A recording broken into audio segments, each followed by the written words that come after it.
안녕하세요. 주식은 역시 기리기리세 기리십니다. 안녕하세요 여러분들. 자, 새로운 한 주가 이렇게 출발했고 그 다음에 또 7월의 마지막 날이 이렇게 끝나가고 있습니다. 오늘은 어떠한 경제 소식이 있었는지 빠르게 보도록 할게요. 같이 공부하시죠. 렛츠 기릿.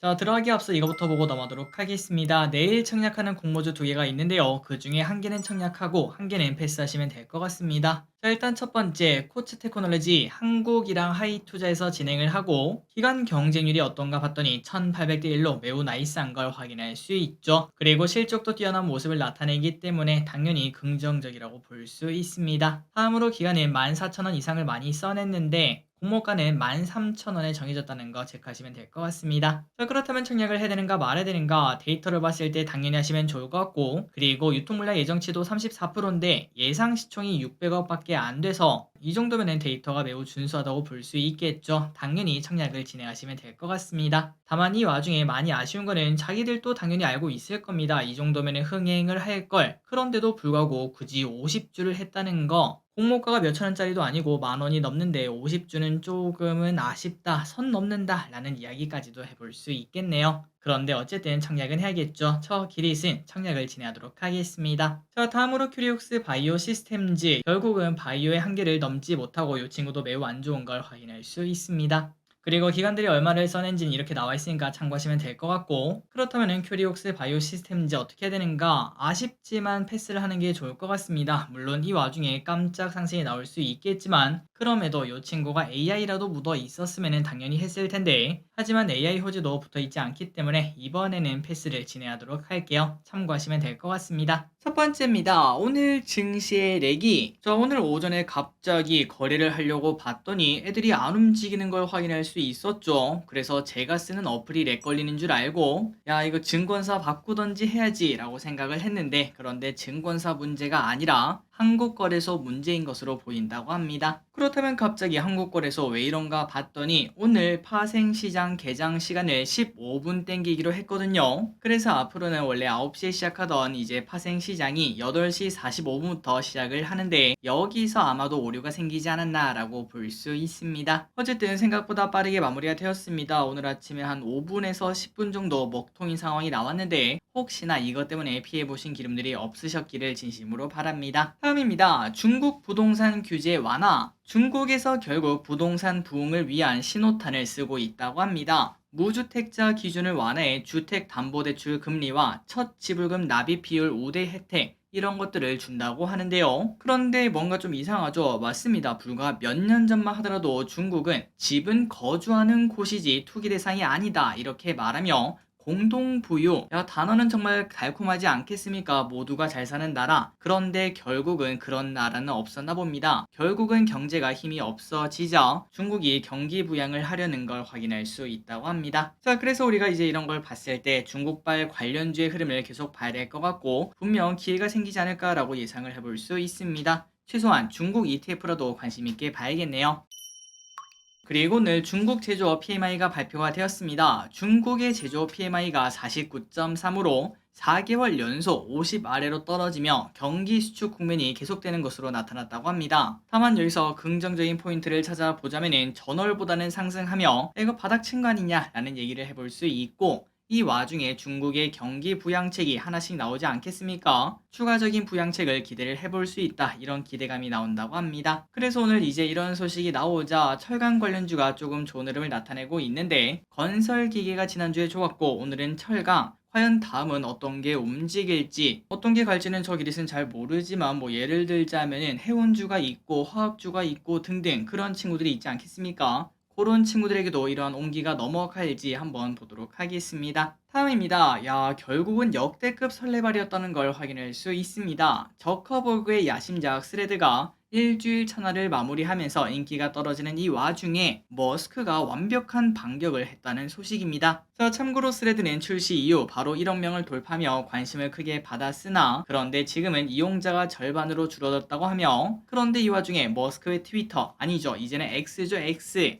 이 X가 월간 활성 이용자 5.4억 명을 돌파하며 신기록을 세운 걸 확인할 수 있다고 합니다. 자, 그래서 결국은 한 2주 전만 하더라도 이제 트위터는 망했고 스레드가 그 빈자리를 차지했다, 이런 얘기가 정말 많았으나, 그런데 일단 또 지금 보니까 그거는 또 역대급 설레발이었다 라는 이야기를 할 수 있습니다. 다음입니다. 애플 $200 돌파 초읽기. 자, 왼쪽의 차트를 보시면은, 야, 이런 차트 한번 뭐 한번 잘 사놓으면은 진짜 마음이 푸근하죠. 그래서 이게 뭔가 봤더니 바로 애플의 차트인데요. 지금 가격이 $195.83로 어느덧 여기까지 온 걸 확인할 수 있습니다. 자, 참고로 애플이 올해 초만 하더라도 $120인가 $130인가 그 정도까지 하락한 바 있었는데요.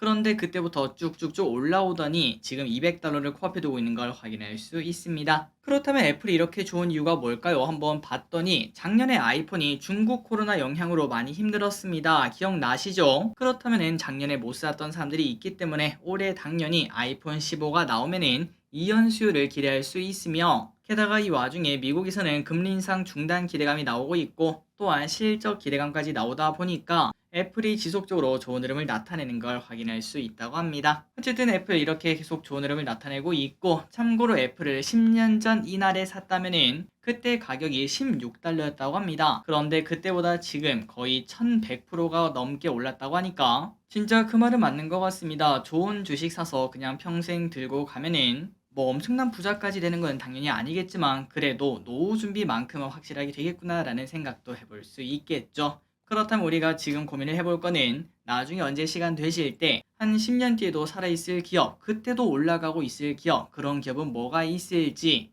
그런 것들을 고민을 해보고 매달 적립식으로 투자해보는 그런 방법도 한번 사용해 볼 수 있을 것 같습니다. 우리만의 뭐 국민연금 이런 거를 만드는 거죠. 다음입니다. 파두 애매한 성적표. 팹립스 업체인 파두, 그리고 지난주에 우리가 청약을 했었는데요. 그런데 일반 청약에서 대여급인데도 불구하고 1.9조 원만 모이는 모습이 나타났다고 합니다. 자, 물론 1.9조 원이면 다른 공모주 기준, 야, 이 정도면 뭐 잘 나온 거 아닌가 라고도 얘기를 해볼 수 있는데요. 하지만 워낙 시가총액이 크다 보니까 최종 경쟁률을 봤을 때 79대 1로 올해 상장한 기업 중 가장 낮은 경쟁률인 걸 확인할 수 있다고 합니다. 그래서 결국 파두 청약하신 분들은 당연히 걱정이 될 수밖에 없는 상황인데, 다음 달 7일에 상장을 하는데 좋은 결과 있기를 진심으로 바랍니다. 그리고 그때 좋은 결과가 있으려면 이번 주에 반도체 흐름도 꽤나 중요하겠네요. 그리고 다음입니다. 요 녀석이 일을 내버렸습니다. 환매 청구권 넌다 계획이 있었구나. 저 지난주에 상장하면서 실망감을 우리에게 안겨줬던 파로스 아이 바이오 기억나시죠? 그런데 요 녀석 오늘 상한가를 가면서 공모가 위로 쭉 올라가는 걸 확인할 수 있습니다. 물론 아직까지는 큰 수익은 아니지만 그래도 어느 정도 올라가는 모습을 나타내고 있는데, 그렇다면 요 녀석이 갑자기 이렇게 올라간 이유가 뭔가 봤더니 바로 AI 의료에 관련된 기업이라서 관심을 받고 있었고,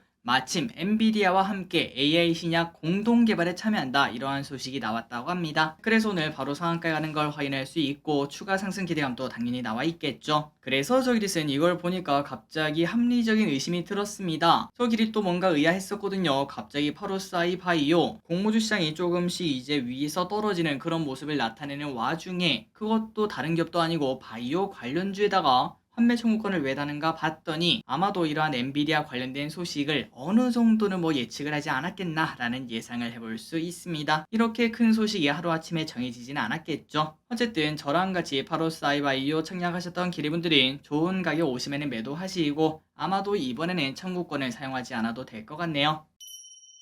다음입니다. 1조짜리 공모주가 옵니다. 휴온스 바이오파마라는 기업이 온다고 합니다. 물론 아직까지 시간은 좀 많이 남았는데 참고만 하자면 이 기업이 뭐하는 기업인가 봤더니 휴온스 그룹의 보툴리늄 톡신 사업 부분을 물적 분할해서 만들어진 기업이라고 합니다. 지금의 가치는 1조 정도로 예상이 된다고 하며 내년 코스피 상장을 목표로 하고 있다고 하네요. 자, 그렇다면 기존 업체들이 있죠. 대웅제약 그리고 메디톡스, 이 기업들이랑 비교했을 때 매력이 뭔가 봤더니 휴온스 바이오파마는 후발주자인데도 불구하고 실적이 21년도부터 작년까지 2배나 성장하는 모습을 나타냈다고 합니다. 그래서 이러한 실적 성장세가 갈수록 꺾일 수밖에 없겠지만 그럼에도 기존 기업보다 성장성이 조금 더 큰 그런 모습을 나타내 준다면 당연히 더 매력이 생길 수 있겠죠. 시장이 좋을 때 그리고 또 좋은 가격에 우리한테 왔으면 좋겠습니다. 다음 소식입니다. 코로나19 확진자 수가 급증하는 모습을 보여주고 있습니다. 7월 3주차 기준 25.3만 명으로 6월 마지막 주에 12.2만 명이니까 벌써 2배나 는 걸 확인할 수 있는데요. 게다가 이 와중에 새로운 변이가 계속 나오고 있는 상황이고 곧 있을 가을에는 개학 등으로 실내 활동도 늘어나기 때문에 아마도 가을에 더 많이 증가할 것으로 현재 예상이 된다고 합니다. 그래서 이러한 소식 때문일까요? 진단키트와 관련된 그리고 코로나 치료제 이쪽에 관련된 기업들이 들쑥날쑥한 모습을 나타내고 있는데 과연 어디까지 올라갈 수 있을지 한번 고민해 보시면 좋을 것 같습니다. 다음입니다. 7월 기관은 무엇을 샀나? 저 벌써 7월이 끝났네요. 한번 보도록 하겠습니다.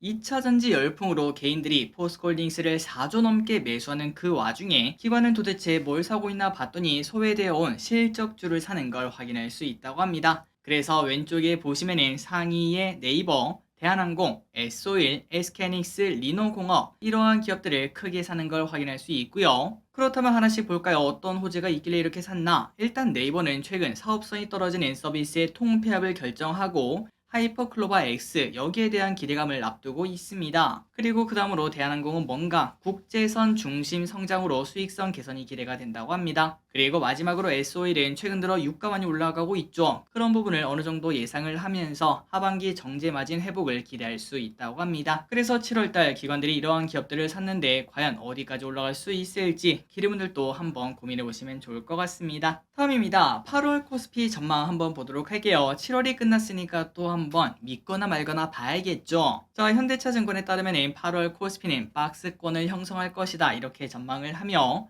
그 이유가 뭔가 봤더니 심플하네요. 7월 달에는 과열 징후를 보일 정도로 수급이 쏠렸던 2차 전지가 8월 달에는 하락하진 않더라도 그래도 좀 쉬어가지 않겠나. 그러다 보니까 쏠림이 분산되면서 아마도 박스권이 나올 거다 이렇게 예상을 한다고 합니다. 그리고 특히 2차 전지에서 빠져나온 자금이 이때까지 기관과 외국인이 사지 않았던 그쪽 업종으로 이동하지 않겠나라는 예상을 해볼 수 있고 그래서 한동안 주가가 부진했던 호텔, 레저, 유틸리티, 유통, 화장품 이쪽도 한번 주목해보자 라는 이야기가 나온다고 합니다. 다음입니다. 구독 인플레이션. 구독 서비스 요금이 줄줄이 오르고 있다는 소식입니다. 유튜브가 15년도에 미국에서 처음 내놓은 구독 서비스는 9.99달러였는데 그런데 7월 기준 13.99달러로 올려서 40% 가까이 가격을 올렸다고 하네요. 그리고 유튜브뿐만 아니라 다른 OTT 서비스들도 미국 내 구독료를 높이고 있는데 결국 이러한 흐름은 아직까지는 오지 않지만 아마도 한국에서도 곧 올리지 않겠나라는 예상이 나온다고 합니다. 자, 그래서 결국은 이러한 구독 인플레이션이 심화되는 걸 확인할 수 있고 그런데 중요한 거는 우리가 이용하는 구독 서비스가 OTT만 있는 게 아니죠.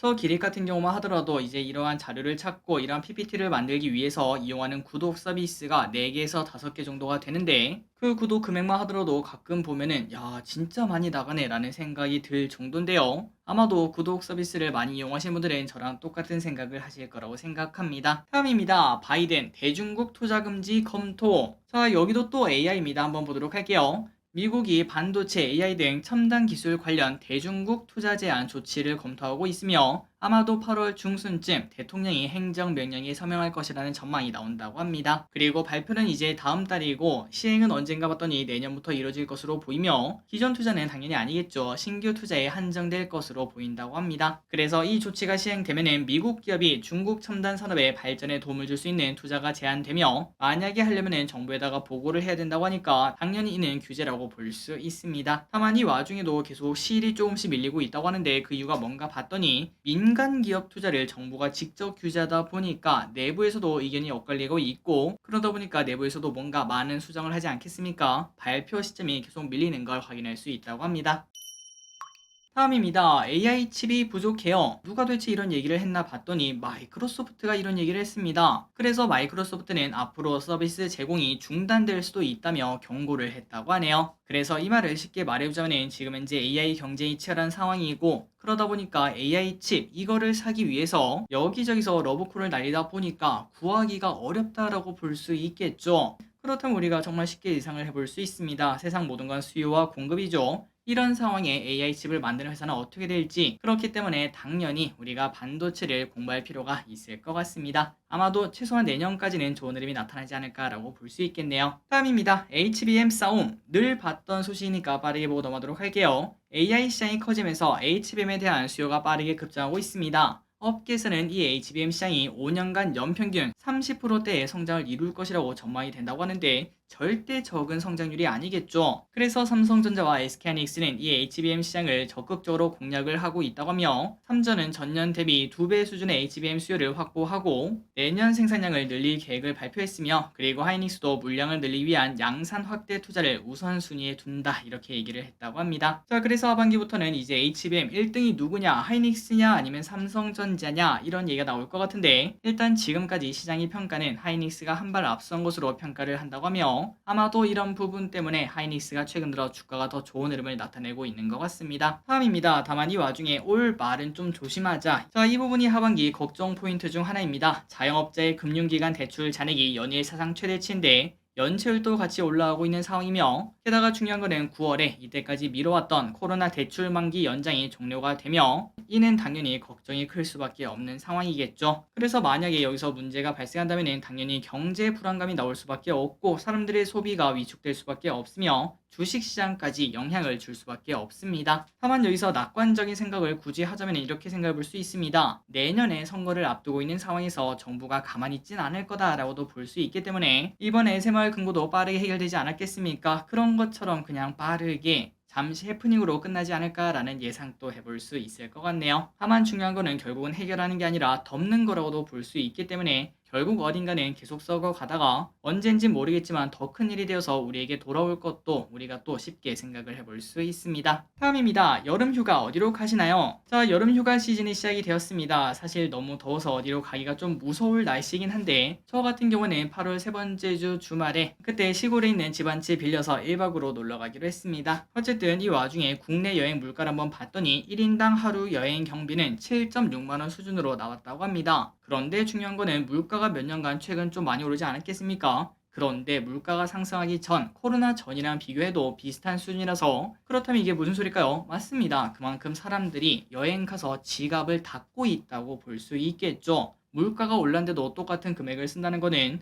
최소한 휴게소 가서 호두과자 하나는 안 사 먹는다는 소리가 될 수 있을 것 같습니다. 그래서 뭐가 문제인가 봤더니 당연히 고물가겠죠. 그래서 이런 부분 플러스 또한 얼마 전에 있었던 이제 축제 바가지 요금 그런 거 있죠. 그런 것들 때문에 소비에 대해서 부담감을 조금 더 가지는 게 아닌가라는 예상을 해볼 수 있습니다. 그리고 오랜만에 한번 투표를 해봤습니다. 8월 달에 여름휴가 계획이 기리분들께 있으신지 한번 여쭤봤는데 2,600분이 투표를 해주셨고 58%는 집콕 그리고 31%는 국내 여행, 마지막으로 11% 생각보다는 좀 많았습니다. 한 5% 정도 되지 않을까라고 봤는데 그런데 10분 중에 한 분 정도 이상이 해외여행을 갈 계획이 있다 이렇게 답했다는 것도 참고하시면 될 것 같습니다. 그만큼 해외여행 수요도 많이 증가하고 있다는 걸 확인할 수 있습니다. 자, 오늘의 공부 여기까지 끝났습니다. 항상 이렇게 같이 공부해서 진심으로 감사합니다. 지금까지 기리셨습니다. 빠이요.